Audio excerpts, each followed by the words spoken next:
Welcome back guys.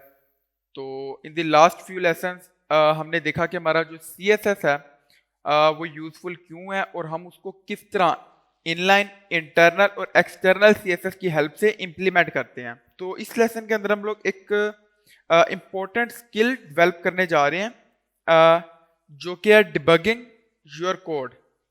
अब आप किसी भी टाइप के अगर प्रोग्रामर हो, आप कोडिंग करते हो, आप कोड लिखते हो, तो उसमें कहीं ना कहीं पे लॉजिकल फ्लॉज आते हैं, टाइपोज आते हैं, आपकी टाइपिंग मिस्टेक हो जाती है। ठीक है। जिसकी वजह से क्या होता है कि आपका जो प्रोग्राम है, जिस तरह आप उसको रन करना चाह रहे हैं, वो उस तरह रन नहीं होता और आपको कभी कभी बहुत ज़्यादा टाइम लग जाता है उसको डीबग करने में, उसका जो प्रॉब्लम है उसको डायग्नोस करने में। तो आज की इस वीडियो के अंदर हम लोग ये देखने वाले हैं और कि अगर आप अपने CSS के कोड में कोई भी मिस्टेक कर लेते हैं तो आप उस बग को किस तरह डायग्नोस करोगे।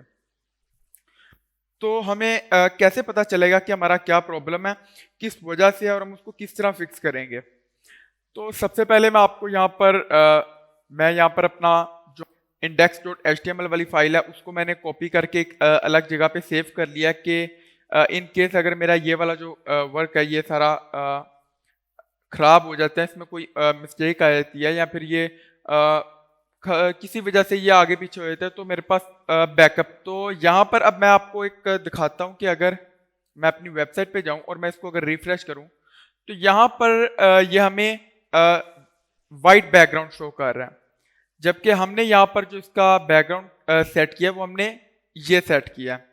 तो ये हमें वाइट बैकग्राउंड क्यों शो कर रहा है देख लेते हैं।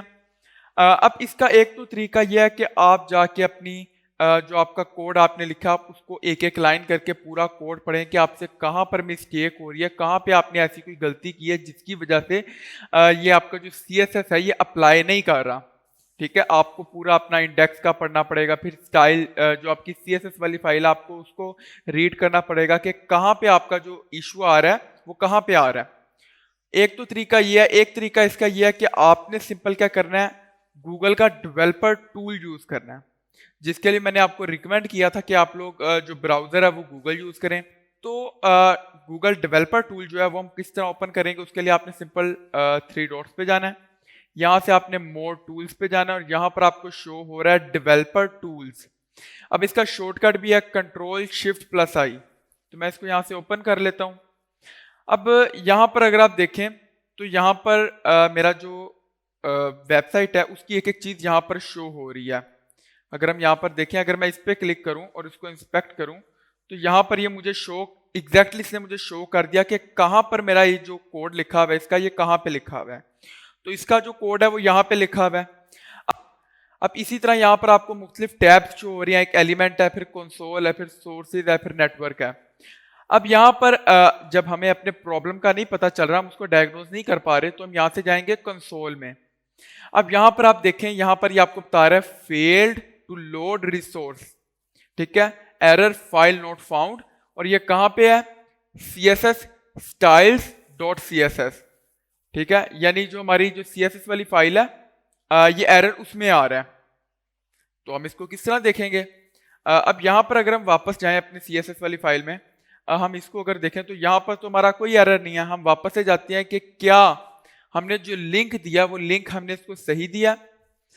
तो जब हम लिंक पे आते हैं तो लिंक पे अगर हम देखें, अब देखें गूगल डेवलपर टूल से हमें एक चीज की आसानी होगी, हमें पता चल गया कि एक्चुअल प्रॉब्लम क्या है हमारा, जिसकी वजह से ये जो बैकग्राउंड कलर है वो शो नहीं कर रहा, जो हमारा CSS है वो अप्लाई नहीं कर रहा। तो यहां पर अगर आप देखें, यहां पर मैंने आपको पहले भी कहा था कि हमने यहां पर CSS से पहले स्लैश यूज नहीं करने। ठीक है, अगर आप गलती से स्लैश यूज कर देते हैं तो आपने इसको रिमूव कर देना।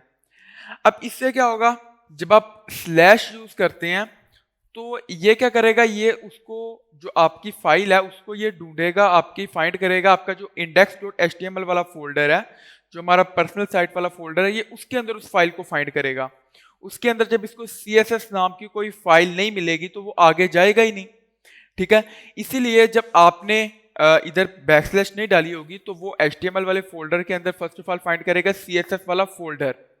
जब उसको फोल्डर मिलेगा वो उस फोल्डर के अंदर उस फाइल में जाएगा styles.css।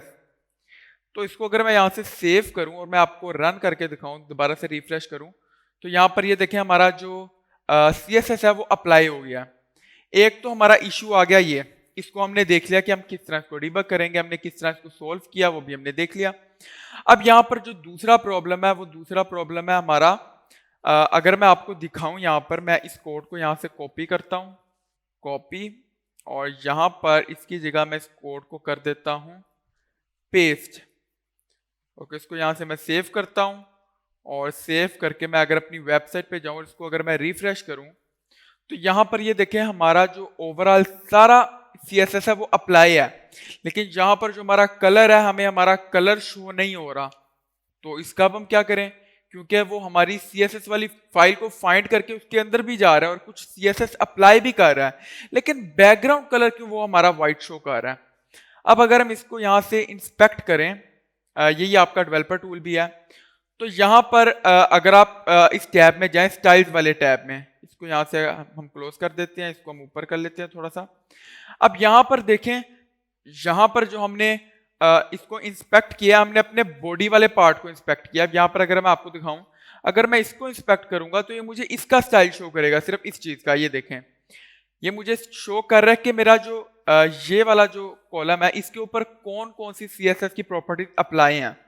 लेकिन अगर मैं बैकग्राउंड पर क्लिक करके इंस्पेक्ट करता हूं तो ये मेरी बॉडी को सिलेक्ट करेगा, और बॉडी के ऊपर जोन सी CSS अप्लाई है ये हमें वो शो करेगा यहाँ पर स्टाइल वाले टैब के नीचे। अब यहाँ पर अगर आप देखें तो यहाँ पर ये आपको बता रहा है कि बैकग्राउंड कलर एक व्हाइट सिलेक्ट है और एक बैकग्राउंड कलर ये सिलेक्ट है जो हमने उसको कहा था। लेकिन ये क्या कर रहा है, ये इसने इसको ओवरराइड कर दिया है व्हाइट के ऊपर, यानी कि इसको इसने क्रॉस कर दिया और वो व्हाइट को प्रेफर कर रहा है, और उसने व्हाइट बैकग्राउंड जो है उसको उसने यहाँ पर डिस्प्ले करवा दिया। अब ये क्या है, यहाँ पर अगर आप देखें तो यहाँ पर मैंने अपना ये बॉडी टैग जो है इसके अंदर मैंने यूज किया स्टाइल, और इसके अंदर मैंने उसको कह दिया कि मेरा जो बैकग्राउंड कलर है वो व्हाइट है। लेकिन यहाँ पर जो मैंने CSS वाली फाइल अप्लाई की उसके अंदर मैंने इसको कहा कि मेरा बैकग्राउंड कलर आपने ये देना है। तो अब ये क्या कर रहा है, यहाँ पर अगर मैं आपको दिखाऊं, अगर मैं इसको अनचेक करूं तो इसने क्या किया, इसने मेरा जो कलर मुझे चाहिए था इसने वो वाला कलर मुझे शो करवा दिया। तो अब यहाँ पर इसका क्या मकसद है कि जब मैंने बॉडी के अंदर जो हमारा बॉडी टैग है उसके अंदर जब मैंने उसको बैकग्राउंड कलर जो है वो मैंने उसको एट्रीब्यूट उसको बता दिया कि आपने इसको व्हाइट बैकग्राउंड कलर मेरा रखना है, और उसके बाद अगर मैं अपने हेड के अंदर अपने इंटरनल CSS का यूज करते हुए मैं इसको करता हूं, जो हमने देखा था स्टाइल वाला यूज करके कि हम हेड के अंदर हमने स्टाइल के अंदर उसको बैकग्राउंड कलर में हमने उसको दिया था, तो वहां पर अगर मैं देता हूं तो ये तब भी मुझे व्हाइट शो करवाएगा। व्हाइट क्यों शो करवाएगा, ये फर्स्ट ऑफ ऑल जो सबसे पहले प्रेफर करेगा ये आपका बॉडी टैग के अंदर जो सा आपने उसको स्टाइल दिया होगा ये उसको प्रेफर करेगा, ठीक है। अगर आप वो अप्लाई नहीं करते, जिस तरह यहां से मैंने इसको अनटिक कर दिया, तो ये उस जो इंपॉर्टेंट चीज है ये उसके ऊपर जाएगा। तो उसके बाद जो इंपॉर्टेंट है वो कौन सा है, वो है आपका इंटरनल CSS जो आपने अपने हेड के अंदर डिफाइन किया है, ये फिर उसको अप्लाई कर देगा। अगर आप उसको भी अनचेक करते हैं तो फिर ये अप्लाई करेगा जो आपका CSS वाली फाइल के अंदर जो आपने कलर लिख के रखा है एक्सटर्नल CSS, ये फिर उसको अप्लाई कर देगा।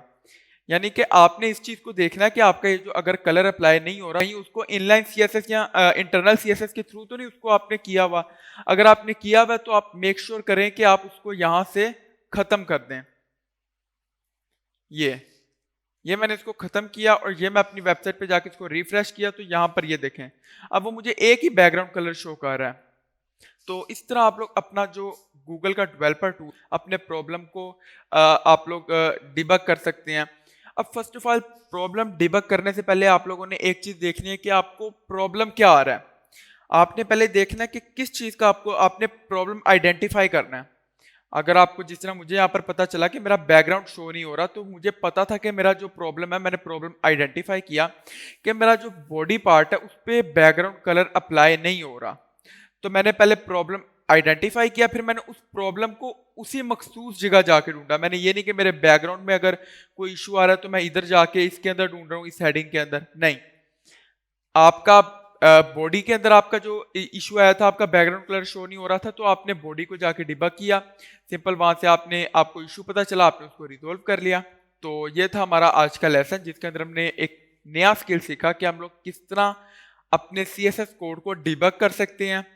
तो मिलते हैं नेक्स्ट लेसन में, तब तक के लिए गुड बाय।